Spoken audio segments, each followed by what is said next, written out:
కానీ గొర్రె పొట్టేళ్ళు కానీ కోడి పూజలు కానీ అమ్మవారిని మనము యాటలను కోస్తాం కాబట్టి ఖచ్చితంగా కట్కవ ఆరకట్టుకులతో గోపియాలి. ఎప్పుడైతే మనం కళ్ళు కోటరు పోసి అలాలి వేపిస్తామో అలాలి వేసిన యాట అమ్మవారికి ఎక్కది, ఆ ప్రసాదం అనేది ఎంగిలైపోతుంది. వాళ్ళు ఏదైతే అలాలు మాత్రం చదువుతారో వాళ్ళు వాళ్ళ దేవునికి ఎక్కుతుంది, మన దేవునికి ఎక్కది. దయచేసి హిందూ బాంధవులందరికీ ఆ అలాలు అనేది బంద్ చేసుకొని అమ్మవారి గుళ్ళకాడ గోపురాల కాడ మీ ఆనా నుంచి సనాతన ధర్మం నుంచి అలాలు చేయకపోయేది. ఈ మధ్యనే అందరు అలాలు అంటారు. మన హిందూ బాంధవులందరికీ నా యొక్క విన్నపం ఒకటే, అలాలు పనికి రాదు. గుళ్ళ గోపురాల కాడ ఆరకట్టుకులతోనే యాటలు గోపియాలని కోరుకుంటున్నా. ఆ అమ్మవారి ఆశీస్సులు మీ అందరికి ఉండాలి.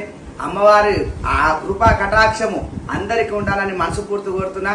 నేను మీ ఉప్పుగూడ ఒగ్గు శివస్వామి. జై మల్లన్న స్వామి.